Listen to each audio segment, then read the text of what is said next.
In this video, we're going to continue my series all about team histories with the Atlanta Braves, the hottest team for the 2023 season. We're going to go back a long ways for this one, so sit down and enjoy.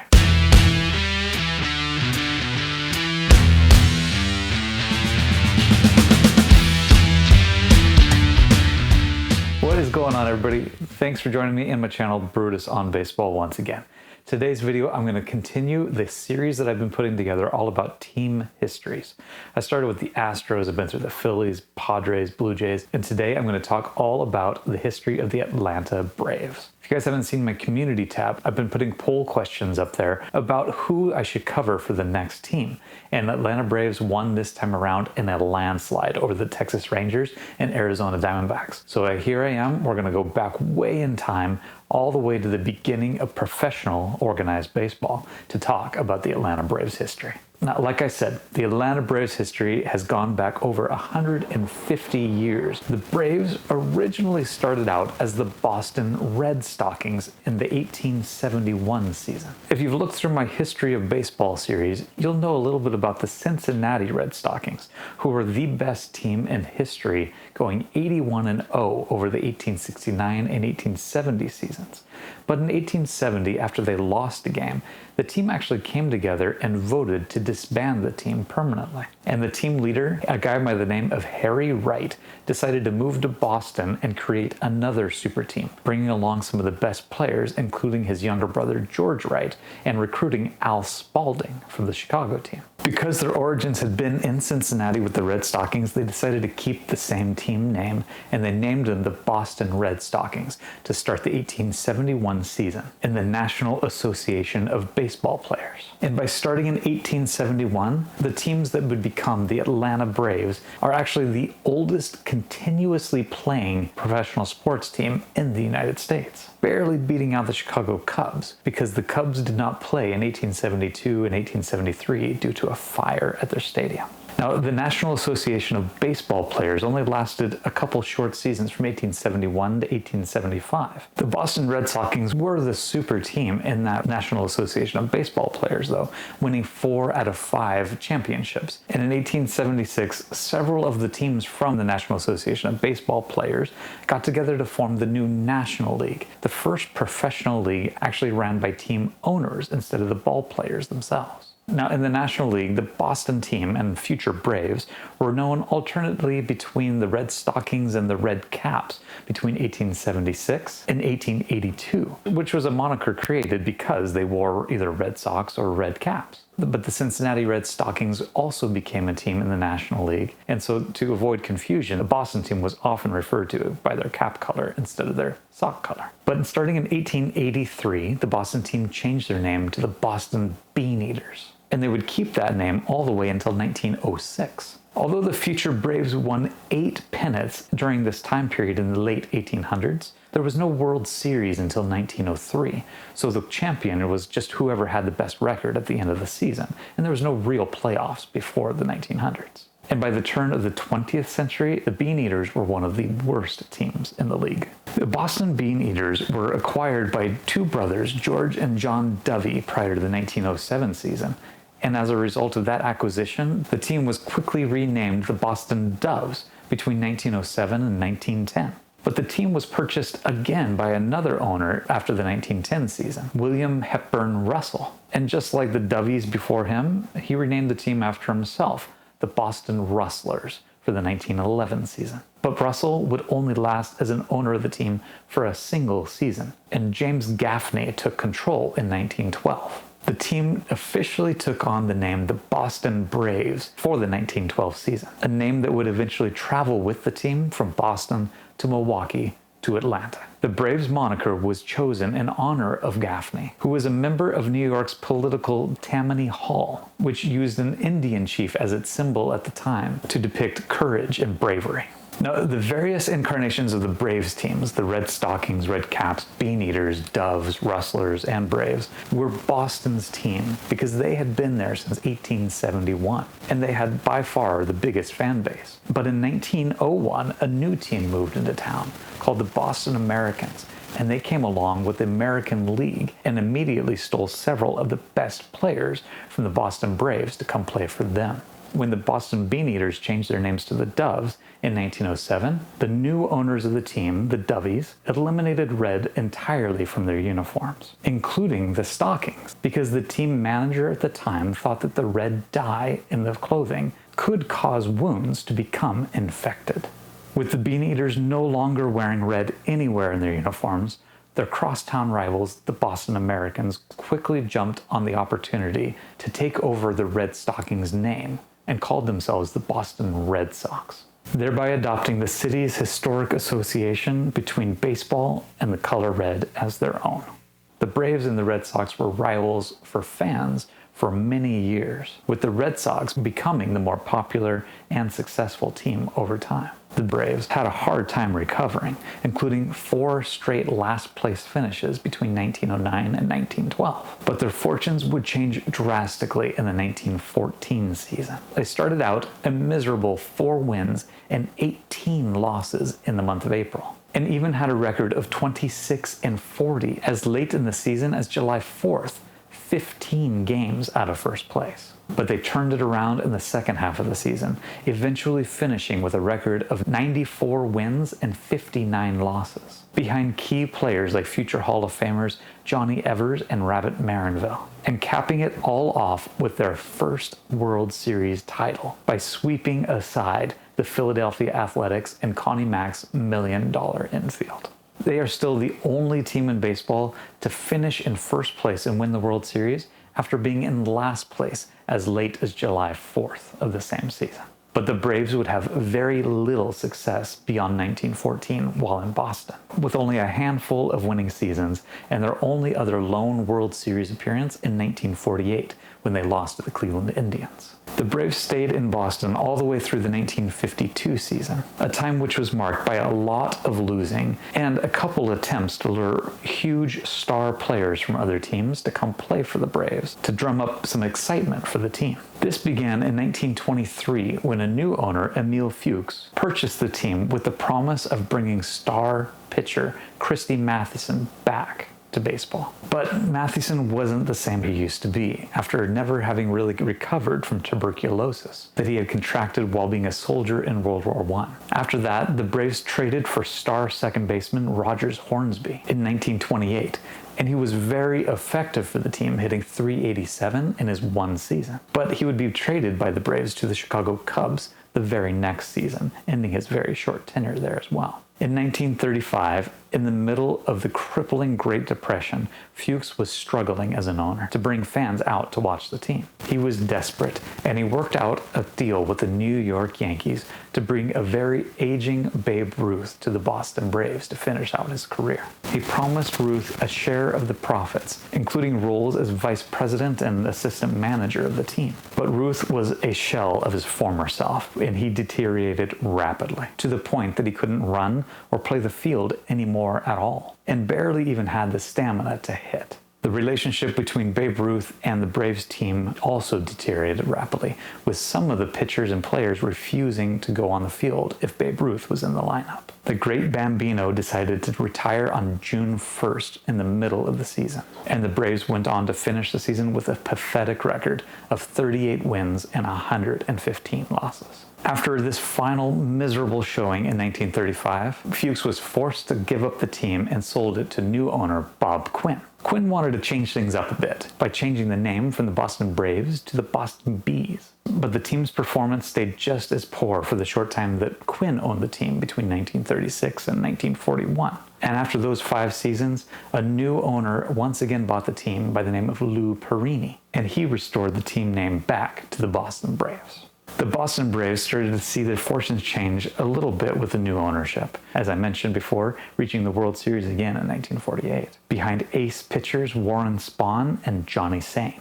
But with the rise of Ted Williams, the splendid splinter, in the late 1930s and 1940s for the crosstown rival Boston Red Sox, the Braves quickly dwindled to a second-rate team in Boston, and their fan attendance followed suit. As a result of this, just a couple years after making the World Series in 1948, Lou Perini announced that he would be moving the Braves to Milwaukee to start the 1953 season, where he believed that they would have a better market instead of being Boston's second-rate team.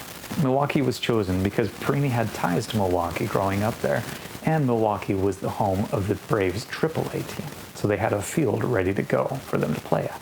In addition, Milwaukee fans showed huge support for the AAA team, so Perini really believed that there was more of a market there for his team in the future. At first, it looked like the Braves would be spending 1953 in Boston still, because the owners couldn't meet in time to approve the move of the team. But Perini would press the National League owners during an all-day meeting on March 18th during spring trading, and eventually they made a decision to support the team moving. In only a few weeks before the start of the season, it was announced that the Braves would be playing 1953 in Milwaukee. The Braves were the first team to relocate in half a century of Major League Baseball, as they scrambled to move quickly to Milwaukee and move their AAA team to Toledo, Ohio. But the Braves move would be just the trigger of many other teams moving, like the Philadelphia Athletics, Brooklyn Dodgers, New York Giants, and expansion of a lot more teams in the 1960s. The Milwaukee fans turned out in droves to support their brand new team, setting a new Major League Baseball attendance record in that first season of 1953 at 1.8 million fans through the turnstiles. The Braves would only spend a short 13 seasons in Milwaukee, but that period also coincided with one of their greatest periods of success in franchise history, behind future Hall of Famers Warren Spahn, Hank Aaron, and Eddie Matthews. They had winning seasons every single one of those 13 seasons while they played in Milwaukee, including making the World Series in 2 straight seasons in 1957 and 1958, including taking home the championship trophy in 1957 when they were able to beat the powerful New York Yankees. Despite all those winning seasons in Milwaukee, Lou Perini did decide to sell the team again in 1962, and he sold it to an ownership group based in Chicago. Even though the team had been successful in Milwaukee, the new ownership group immediately started marketing the team to other cities that they hoped had a bigger and expanding market. The city of Atlanta was rapidly expanding, and the local government there really wanted to lure its first professional sports team franchise to try to show that the city was progressive and tolerant of racial diversity, right at the same time that the civil rights movement was reaching its peak. Atlanta also built a major league-ready stadium for the 1965 season. They initially failed to lure the Athletics from Kansas City, and so they turned their sights on the Milwaukee Braves. The Braves announced that they would be moving to Atlanta. However, a court injunction did temporarily cause the Braves to have to stay in Milwaukee for the 1965 season, but that injunction could not have permanent effects, as the team announced it would be moving for the 1966 season to Atlanta. Now, the Braves did play well for their first couple seasons in Atlanta, kind of an effect from their time in Milwaukee, and having some really great star players, even if they were past their prime. Major League Baseball had a lot of new teams that had been introduced over the 1960s. And so starting in 1969, they split the American League and National League into East and West divisions. Atlanta was placed into the West division. And in the first year of the expanded playoffs, they actually placed first, making the playoffs that season. But the team was essentially a non-factor in the 1970s and most of the 1980s, with the exception of a lone playoff appearance in 1982 behind the meteoric rise of Dale Murphy as an MVP caliber player. This time period included the tenure of another new owner, Ted Turner, who bought the team in 1976 and quickly threw himself into the team's day-to-day operations by spending big in the brand new free agency era and putting the team on the national radar by broadcasting every single game on his own channel, TBS. But Turner's meddling with the team did very little for the on-field product, as the team floated along in mediocrity. That is, until they went from last place in 1990 to a first-place finish in the 1991 season. This would be the start of another hugely successful string of seasons for the Braves franchise, as they won 14 straight division titles between 1991 and 2005. Although they made the playoffs in 14 straight seasons, they only managed to make the World Series in 5 of those seasons, and only came home with a World Series championship one time in 1995, as they beat the Cleveland Indians. The Braves changed ownership a couple more times during this period, as Time Warner bought out Ted Turner's Turner Broadcasting System in 1996, followed by Liberty Media buying the Braves from Time Warner in 2005 for $1.5 billion. The Braves did remain fairly consistent even through the Liberty Media reign, making the playoffs 3 times between 2005 and 2017, and then most recently returning again to be a dominant franchise in recent seasons behind really young star players like Ronald Acuna Jr., Austin Riley, Max Fried, along with the veteran presence of Freddie Freeman for several of those years. This has included first place finishes in 5 straight seasons from 2018 to 2022, as well as a 6th in a row about to happen any day now for the 2023 season. And it included another World Series victory for the team in 2021 over the Houston Astros.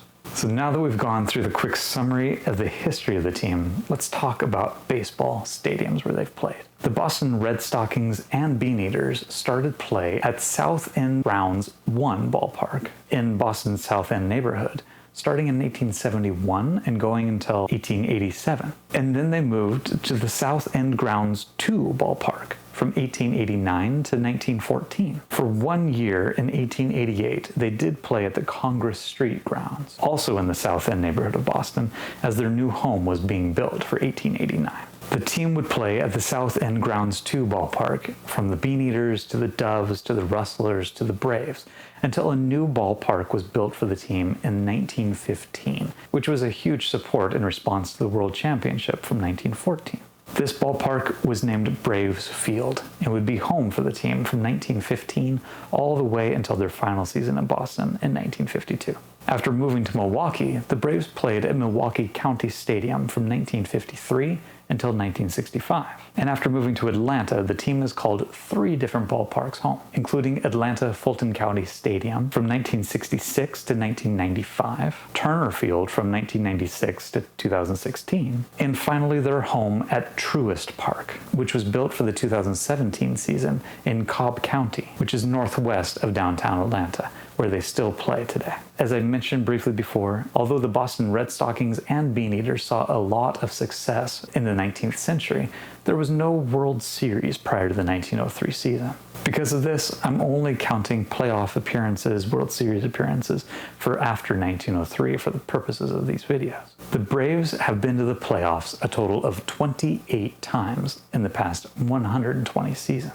But the picture that paints is a little bit misleading, as the team only made 6 postseason appearances between 1903 and 1991, meaning that they've made 22 postseason appearances in the season since 1991. They have represented the National League in the World Series a total of 10 times, winning only 4 of those in 1914 while in Boston, 1957 while in Milwaukee, and 1995 and 2021 while in Atlanta. The Braves are the only team in Major League history to win championships in 3 different cities. Now, a couple of different obscure and interesting facts about the history of the Braves. Let's start in 1894 with the Boston Beaneaters. They were the first team in professional baseball history to put letters onto their caps signaling which team they were playing for.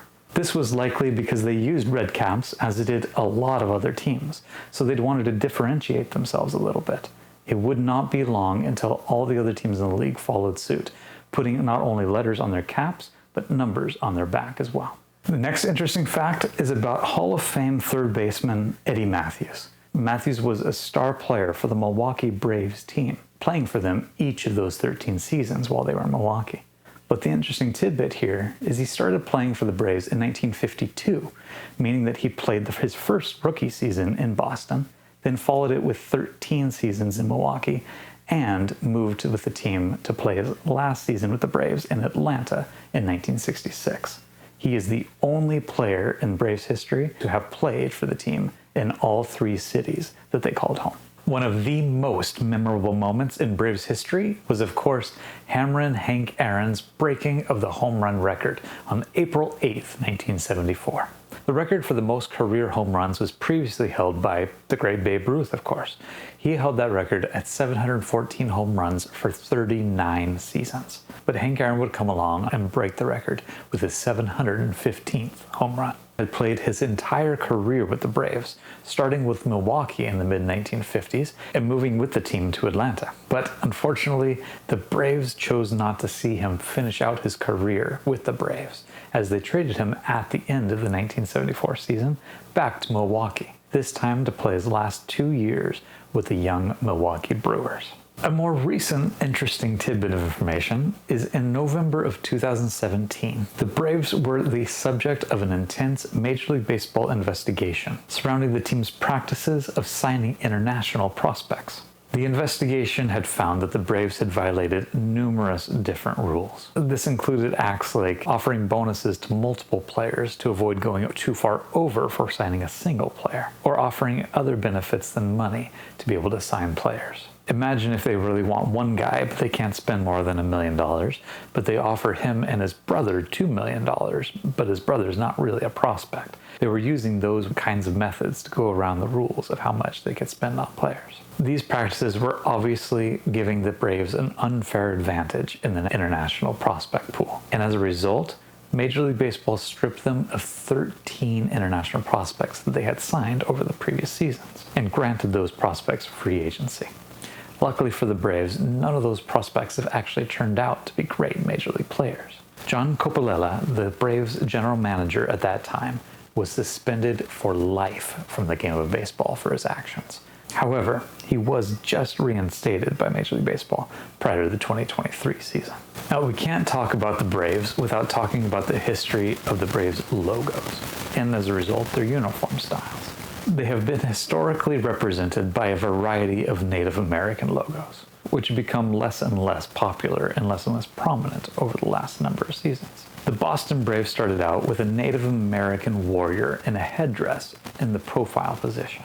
After moving to Milwaukee, the logo changed to what's referred to sometimes as the laughing or screaming Native American, with a mohawk and a single feather, which was kept for several years after the team moved to Atlanta as well. The Braves also employed a mascot, Chief Nakahoma, from 1966 until the late 1980s. And this mascot would set up a teepee in the left field bleacher seats during all the home games. The modern Braves logo was introduced and phased out the use of caricatures or Native American likenesses, and instead using the word Braves in cursive with the tomahawk below the word. Although we should say that the use of Native American caricatures wasn't completely phased out from all the uniforms until the 2018 season. Starting in 1991, with the first of 14 straight playoff appearances, the tomahawk chop became a very popular thing, and the team regularly handed out foam tomahawks for the fans to be able to use during their chant. But the Braves have faced a lot of scrutiny in recent seasons, even when it comes to the tomahawk chop.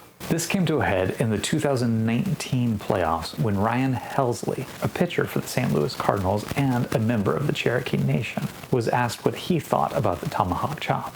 He was quoted as saying that it felt insulting. And for the rest of that playoff series, the Atlanta Braves stopped handing out the foam tomahawks and playing music to support the chant during the series. With the Cleveland Indians and the Washington Redskins moving on from their historic names in recent seasons, a lot of people have continued to look to the Braves to do the same thing.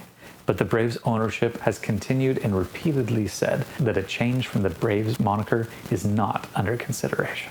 The team uniforms have similarly changed over time, from a primarily red color scheme for the Boston Red Stockings, red caps, and Beaneaters.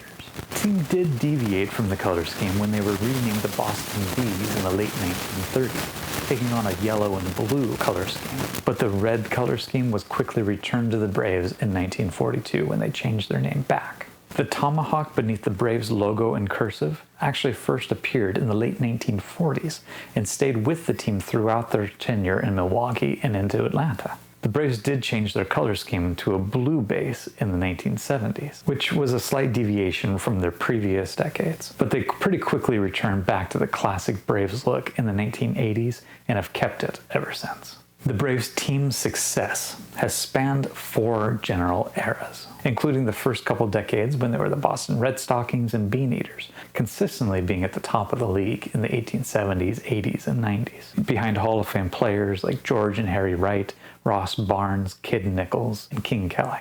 The Braves would not find sustained success again until they actually moved to Milwaukee in the mid-1950s, where they were led by guys like Warren Spahn, Hank Aaron, and Eddie Matthews. The most sustained success the team has seen was from 1991 to 2005, when, as I said before, they won 14 consecutive division titles, behind the pitching of Greg Maddux, Tom Glavine, John Smoltz, and the play of Chipper Jones and Andrew Jones. But the fourth period of success, the current team might actually come to challenge that record of 14 consecutive division titles.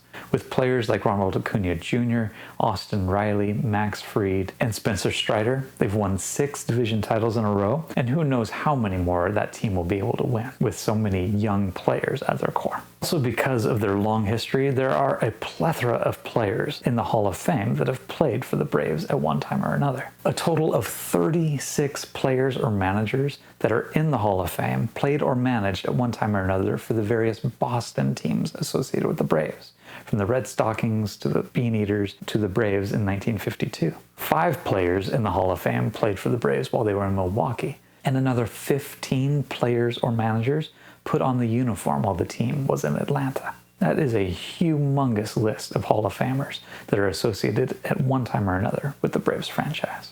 A total of 12 players are in the Hall of Fame wearing a cap associated with the Braves franchise, meaning that the most important part of their career was with this team. There are several Braves players that could join the ranks of the Hall of Fame in the coming years, including Andrew Jones, who's been climbing up the list, and Billy Wagner, who played a season for the Braves at the end of his career. They both have a decent chance of making the Hall of Fame through the writers' ballot in the next coming seasons. And perhaps Gary Sheffield will be voted in the future through some iteration of a Veterans Committee. It's always difficult to predict which cap a player will pick, or the Hall of Fame will pick for that player when going into the Hall of Fame. But there's a good chance that at least Andrew Jones, if he gets in, will be wearing a Braves cap on his plaque.